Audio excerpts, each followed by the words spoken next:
আগেকার সময়ে মা বাবারা সন্তানদের নাম রাখতেন ভগবানের নামে, তাই তো? এখন কি আর রাখে কেউ? এখন আর রাখে না, বলে ওসব চলবে না। এখন কত ভালো ভালো বিদেশি নাম বেরিয়েছে, জনি, বনি, রনি, হ্যাঁ সব বিদেশি, দেশি নয়। তা নামেরও একটা মহিমা আছে বাবা। যদি কেউ ভগবানের নামে সন্তানের নাম রাখে তাতেও মঙ্গল। তার একটা প্রমাণ ছোট করে আপনাদের দিই। সেটা হচ্ছে অজামিল যে ছিল জাতিতে ব্রাহ্মণ, স্বভাব ছিল তার নিচু প্রকৃতির। তার কর্ম ছিল ডাকাতি করে বেড়ানো। মন দিয়ে শুনবেন কথাটা মা, এগুলোই আমাদেরকে আমাদের অন্ধকার থেকে আলোর পথ দেখাবে।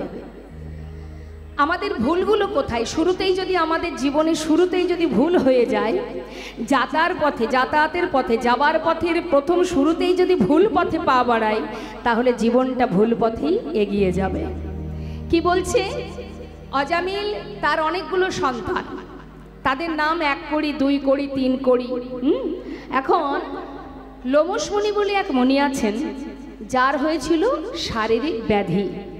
সেই ব্যাধি সারাবার জন্য সে বড় চিন্তিত। এমন সময় দেবর্ষি নারদ বললেন, মুনিবর, আপনার রোগ ভালো হওয়ার একটা উপায় আছে। সেই ব্যক্তি হবে জাতিতে উঁচু জাতি, স্বভাব হবে নিচু প্রকৃতির। এমন কোনো ব্যক্তির কাছ থেকে যদি আপনি তণ্ডুল ভিক্ষা করে রন্ধন করে সেবা করেন, তবে আপনার রোগ থেকে আপনি মুক্ত হবেন। এই কথা শুনে লোমশ মুনি চিন্তিত, কোথায় পাবো? স্বভাব হবে নিচু, আবার তার জাতি হবে উঁচু, কোথায় পাবো? খুঁজে খুঁজে চলে গেলেন ওই অজামিলের বাড়িতে। যাওয়া মাত্র দেখলেন কি, তার স্ত্রী ছোট্ট একটি সদ্যজাত পুত্র সন্তান তার কোলে। দেখা মাত্রই ভিক্ষা চাইলেন। আর সেই স্ত্রী সহধর্মিণী, অজামিলের সহধর্মিণী, সে কি করেছে? 1 মুষ্টি তণ্ডুল তাকে ভিক্ষা দিয়েছে। সেই ভিক্ষা ঘরে এসে রন্ধন করে সেবা করবার পর তার ব্যাধি ভালো হয়ে যায়। যেই না ভালো হয়ে যায়, সে খুব খুশি, মনে বড় আনন্দ। হঠাৎ তার মনের মধ্যে অনুতাপ হচ্ছে যে আমার এত বড় উপকার যে করলো, আর আমি তাকে একটু আশীর্বাদ করে এলাম না, যাই একটু আশীর্বাদ করে আসি। এই ভেবে সে আবার অজামিলের বাড়িতে গেছে। সেই সময় অজামিল তার সন্তানদের নিয়ে ডাকাতি করতে বেরিয়ে গেছে। গিয়ে দেখছে ছোট্ট পুত্র সন্তান কোলে, ছোট্ট শিশু। সামনে যাওয়া মাত্রই ভেবেছে আবার মনে হয় ভিক্ষা নেবে, কিন্তু সেই লোমশ মুনি বললেন, আজ আর আমি ভিক্ষা নেব না মা, আজ আমি খুশি হয়ে তোমাদেরকে একটু আশীর্বাদ করতে এলাম। কি আশীর্বাদ? না, তোমার কোলে যে ছোট্ট শিশু, এই শিশুটিকে আশীর্বাদ স্বরূপ আমি নাম দিলাম, এর নাম হবে নারায়ণ। নেতায় গৌর হরি বল। ছোট ছেলের নাম কি মা? নারায়ণ। আর অন্যান্য ছেলের নাম 1 কোড়ি, 2 কোড়ি, 3 কোড়ি, 4 কোড়ি। হ্যাঁ, এইভাবে দিন যায় বাবা। যেতে যেতে অন্তিম সময় চলে এলো। মৃত্যু শয্যায় দেখছে হঠাৎ যমদূত আসছে তাকে নিয়ে যাবার জন্য। অন্তিম মুহূর্ত শয্যায় শুয়ে চিৎকার করে আর্তনাদ করে ভয়ে ভীত হয়ে ওই যমদূতকে দেখে চিৎকার করে ডাকছে। কাকে? নিজের পুত্রকে। নারায়ণ, নারায়ণ কাছে আয় বাবা, একটিবার কাছে আয়, নারায়ণ আমার কাছে আয়। ভয়ে কাঁপছে, ঠকঠক করে কাঁপছে। চিৎকার করে যখন ডাকছে, সেই চিৎকার শুনে, ডাকার মতো ডাকলে যদি কেউ একবার ডাকতে পারে, ভগবান আর সিংহাসনে বসে থাকতে পারেন না। বৈকুণ্ঠের নারায়ণের সিংহাসন টলে গেছে। ভক্ত ডাকছে, দুধ পাঠিয়ে দিয়েছে ভক্তকে নিয়ে যাওয়ার জন্য। সারা জীবনের যত অপরাধ ছিল নিমেষেই সব ধুয়ে মুছে পরিষ্কার হয়ে গেল।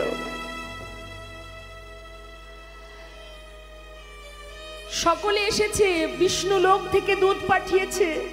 এসে দেখছে যমদূত দাঁড়িয়ে আছে। তোমরা এখানে কেন? ওকে নিয়ে যাব বলে এসেছি। তোমরা তোকে নিয়ে যেতে পারবে না। কেন? সারা জীবন অন্যায় করেছে, পাপ করেছে, ওকে নিয়ে যাব না? ওর পাপের ভান্ডার পরিপূর্ণ হয়ে গেছে, ওকে তো আমরা নিয়ে যাব। না, তোমরা ওকে নিয়ে যেতে পারবে না। দেখছো না শেষের দিনে কার নাম স্মরণ করছে? বলছে ও তো ওর ছেলেকে ডাকছে, ও তো সেই বৈকুণ্ঠের নারায়ণকে ডাকছে না, ওর নিজের সন্তানের নাম নারায়ণ, তাই তাকে ডাকছে। তখন বললে, দেখো বিষ্ণুদূত বলে উঠলেন, শোনো, যাকেই উদ্দেশ্য করে ডাকুক না কেন নামটা তো সেই নারায়ণ। তাই গৌর হরি হরি, যাকেই ডাকুক না কেন, যেটাই উদ্দেশ্য করুক, যে সংকেতই করুক, নাম উচ্চারণ হচ্ছে নারায়ণ। যার আত্মনাদ শুনে, আকুল ডাক শুনে আজ প্রভু আমাদের পাঠিয়েছে সোনার সিংহাসনে করে ওকে নিয়ে যাওয়ার জন্য। তাই জেনে রাখবেন মা, জীবনে হাজার অপরাধের পরেও যদি কখনো কোনো দিন আপনার মনে হয় যে আজ আমার জীবনের এত হাজার হাজার অপরাধ, তবে কি প্রভুকে ডাকলে প্রভু আমার ডাকে সাড়া দেবে? যখনই আপনার ভিতরে সেই চেতনা আসবে, যে মুহূর্তে আপনি হরিকে স্মরণ করবেন, আপনার তার আগে পর্যন্ত যত পাপে থাকুক না কেন নিমেষে সব মুছে যায়। একবার হরিনাম করলে, শাস্ত্রে বললেন, একবার হরিনামে যত পাপ হরে, জীবের সাধ্য নেই জীব তত পাপ করে। তাহলে ভয় কিসের? কিসের ভয় আমাদের? আমাদের তো কোনো দুঃখ থাকার কথা নয়। যেখানে থাকবে, যেমন থাকবে, যেভাবে থাকবে, হরিনাম করো।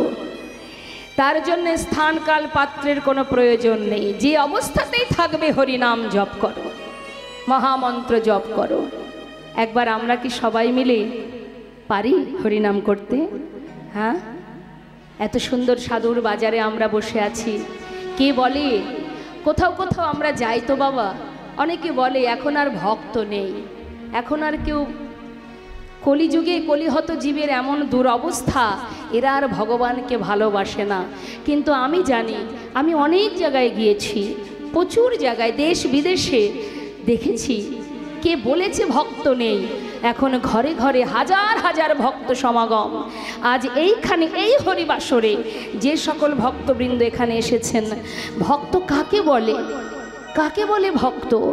যার মধ্যে কৃষ্ণ প্রেম আছে সেই তো ভক্ত। হ্যাঁ, আলাদা করে ভক্ত চিনতে হয় না বাবা।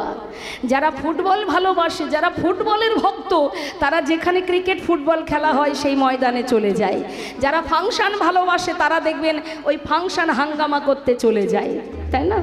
কিন্তু যারা হরিকে ভালোবাসে, এতটুকু ভক্তি যদি তার মধ্যে থাকে, সেই আসবে একমাত্র হরিবাসরে। হরি ভক্তি না থাকলে, ভগবানের প্রতি প্রেম ভক্তি ভালোবাসা কিঞ্চিত হলেও, সেই আসবে হরিবাসরে। যারা পাষণ্ড, যারা নাস্তিক, তারা কোনোদিন হরিবাসরে আসে না। নিতাই গৌর হরি বল, হরি বল। তাই এই তো সেই সাধুর বাজার। সবাই মিলে একবার আমরা ভক্ত সঙ্গ করতে করতে মহামন্ত্র জপ করব। প্রত্যেকে আমরা গাইব। হ্যাঁ, যার কণ্ঠে যতটুকু সুর আছে। আমি গাই, শুনে তারপরে সবাই আপনারা গাইবেন। হরে কৃষ্ণ হরে কৃষ্ণ,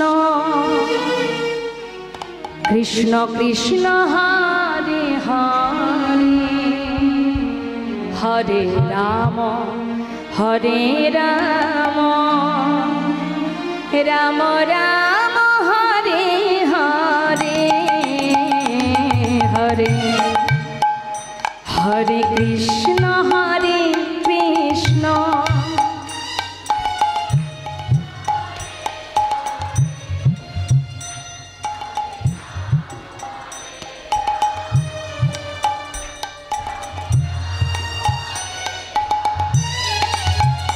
হরে কৃষ্ণ হরে কৃষ্ণ, কৃষ্ণ কৃষ্ণ হরে হরে, হরে রাম হরে রাম, রাম রাম হরে হরে, হরে কৃষ্ণ।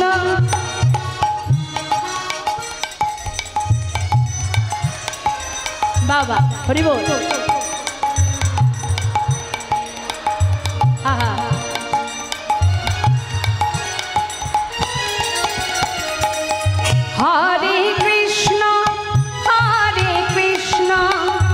কৃষ্ণ কৃষ্ণ হরে হরে হরে রাম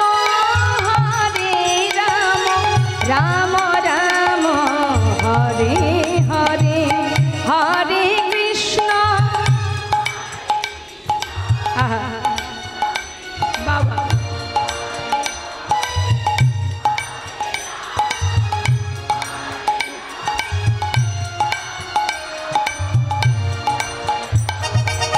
হরে কৃষ্ণ কৃষ্ণ কৃষ্ণ হরে হরে হরে রাম রাম রাম হরে হরে হরে কৃষ্ণ।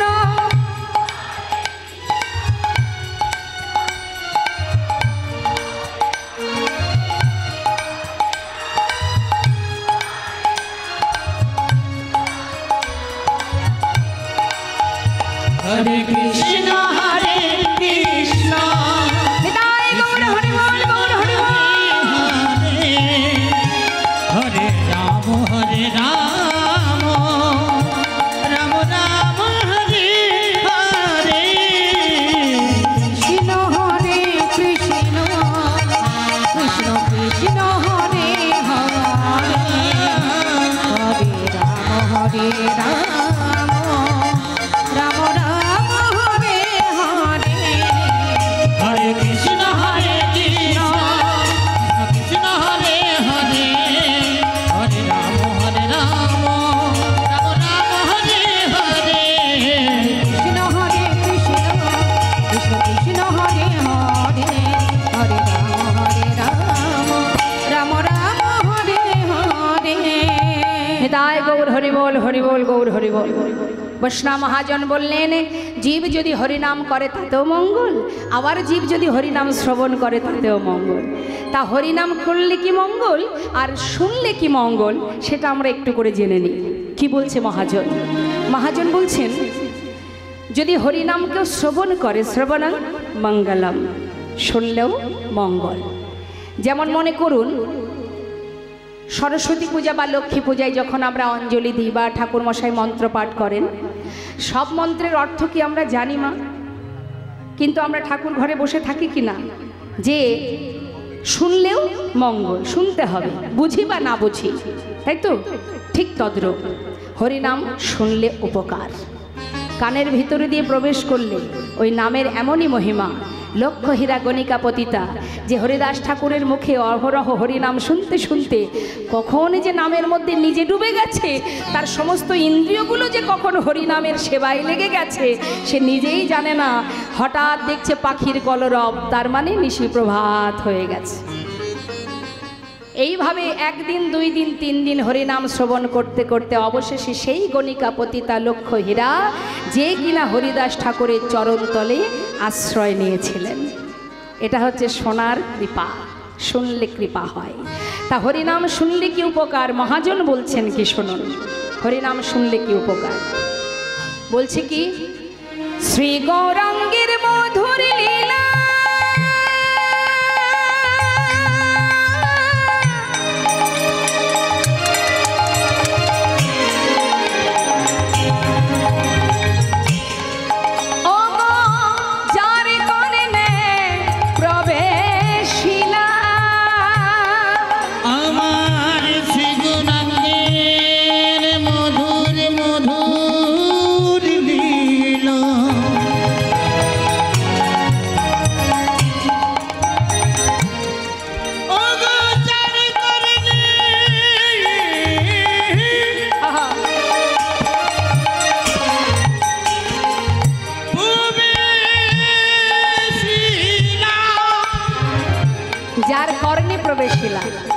মানে কানের ভিতরে যদি হরিনাম যায় তাতে কি হয়? হৃদয় নির্মল ভেলতা, হৃদয় নির্মল ভেলতা, অজ্ঞান ধার যায় গো দূরে, অজ্ঞান ধার যায় গো দূরে। যে জন হরিনাম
অজ্ঞানতার অন্ধকার দূরীভূত হয় হরিনাম কৃষ্ণ নাম লীলা কথা শ্রবণ করলে।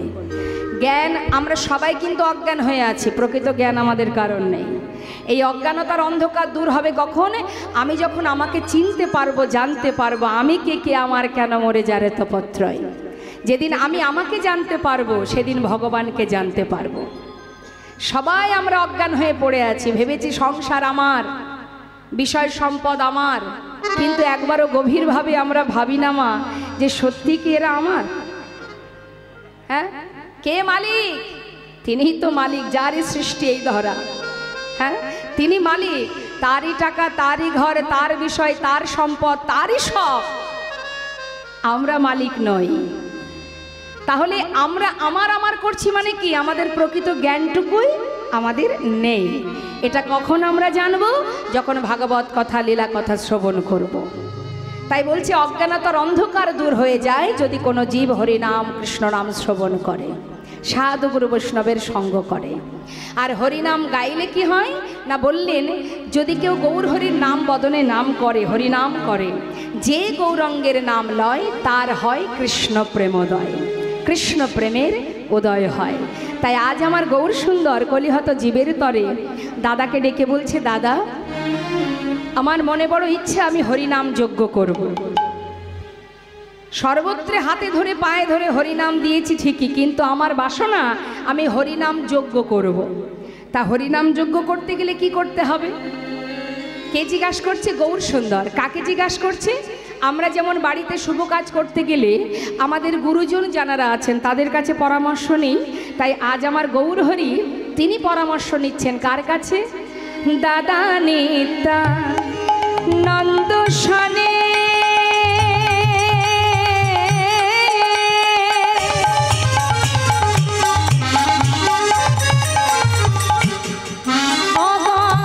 বিচার করিয়া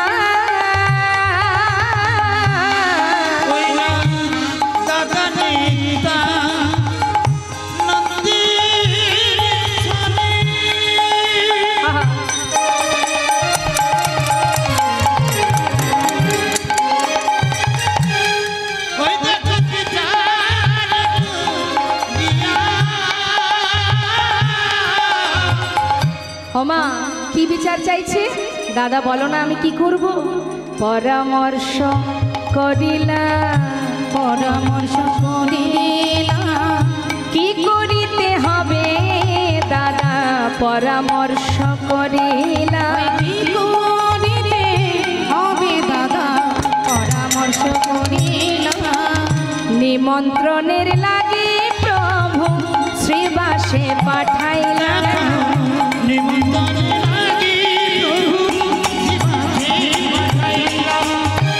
নিতাই চাঁদ বলে উঠলেন, অনিমায় যদি হরিনাম যজ্ঞ করতে চাস ভাই, সবার আগে সাধু গুরু বৈষ্ণব, নবদ্বীপের যত সাধু গুরু বৈষ্ণব আছে সবাইকে নিমন্ত্রণ করতে হবে, কাউকে বাদ দেওয়া যাবে না।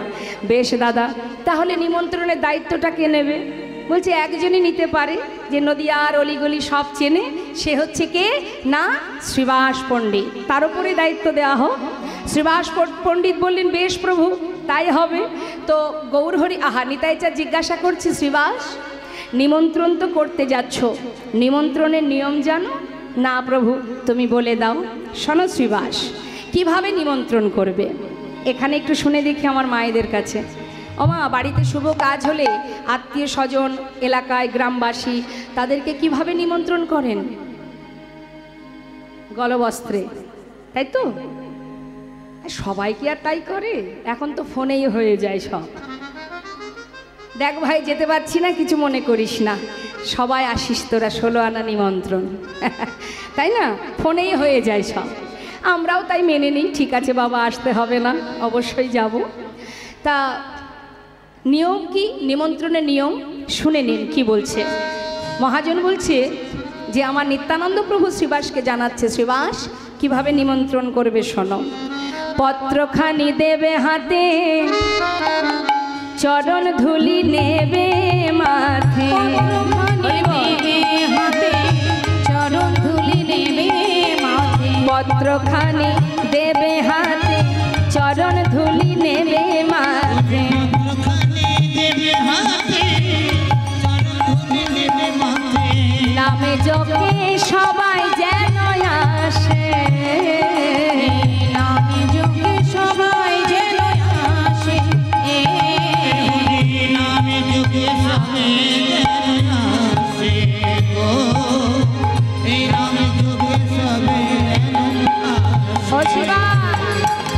কর জোরে বলিবে, কর জোরে বলিবে, তুমি কর জোরে বলিবে, কর জোরে বলিবে, আবার পায়ে ধরে বলিবে, কর জোরে বলিবে, পায়ে ধরে বলিবে, কর জোরে বলিবে, হরি নামে জপে সবাই যেন আসে।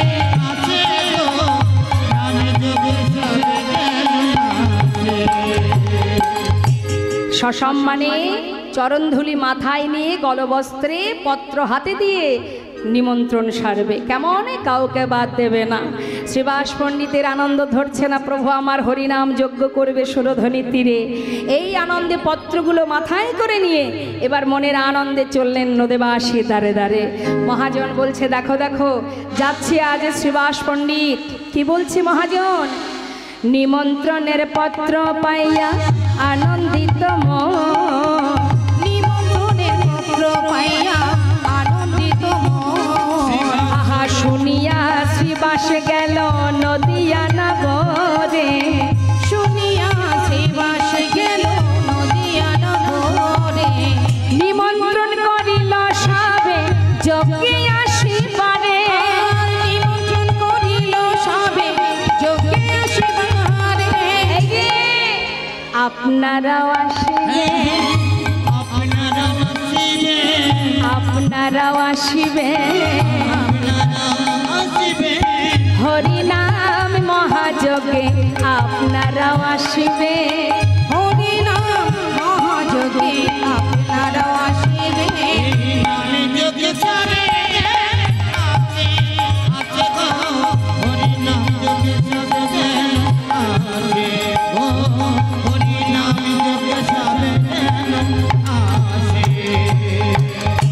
যেই না নিমন্ত্রণ পেয়েছে মানদেবাসী, যারা গৌরকে মনে প্রাণে ভালোবাসে, প্রাণের থেকে বেশি ভালোবাসে, নিমন্ত্রণের পত্র পেয়ে আর আনন্দ ধরছে না। এখানেই তার প্রমাণ।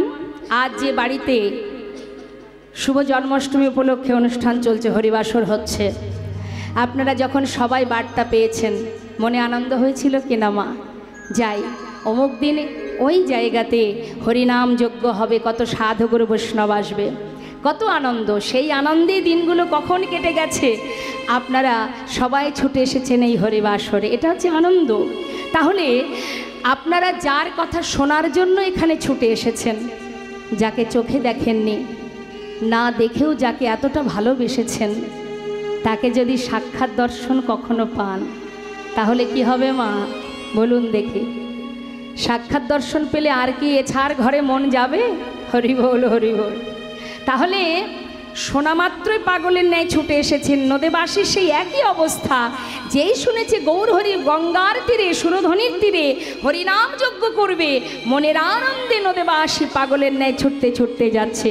শাস্ত্রে বলছে দেখো, শুনিয়া শ্রী আহা নিমন্ত্রণের পত্র পাইয়া আনন্দিত মন, নিমন্ত্রণের পত্র পাইয়া আনন্দিত মন, ওই সুরধ্বনির তীরে আসি দিল দর্শন, সুরধ্বনির তীরে আসি দিল দর্শন, আনন্দ ধরে না, আনন্দ ধরে না, আনন্দ ধরে না, আনন্দ ধরে না, আনন্দ ধরে না, আজ গৌর বদন হেরবে বলে আনন্দ ধরে না, আর গৌর বদন হেরবে বলে আনন্দ ধরে না, গৌর বদন হেরবে বলে আনন্দ ধরে না, আর গৌর বদন হেরবে বলে আনন্দ ধরে না, সুরধ্বনির তীরে আসি দিল দর্শন, ওই সুরধ্বনির তীরে আসি দিল দর্শন, নয়ন ভরে গোরারু সকলে হেরিল, বাসুদেব ঘোষে হেরে বলে প্রভাস তীর্থ যে হইল, তাই গৌর হরি বল হরি বল। যেন প্রভাসে মিলিল। জয় নিতাই, জয় গো, জয় রাধে শ্যাম। মহাজনী পদাবলী দিয়ে আমরা ছোট করে গৌর কথা শ্রবণ করলাম। চলে যাবো এবার লীলা কথায়। সবাই মিলে আমরা উলুধ্বনি হরিধ্বনি করে শ্রীধাম বৃন্দাবন ধামে। জয় রাধেশ্যাম, জয় নিতাই, জয় গৌর।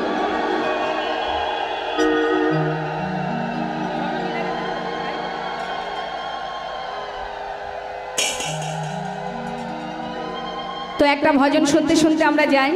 হ্যাঁ, হরি বল। বৃন্দাবন ধাম আচ্ছা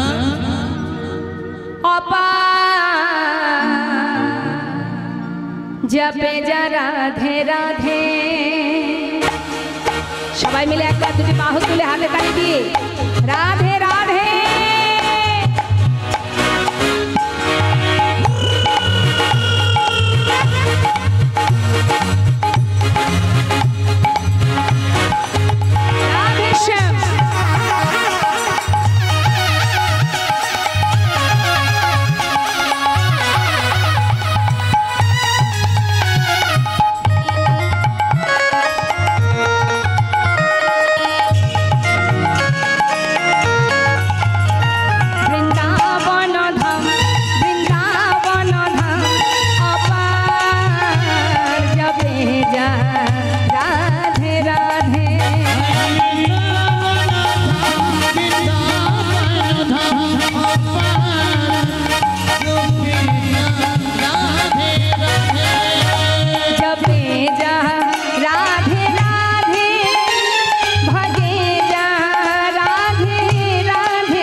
বৃন্দাবনে রাধারানী না আসলে আমার গোবিন্দও আসতেন না।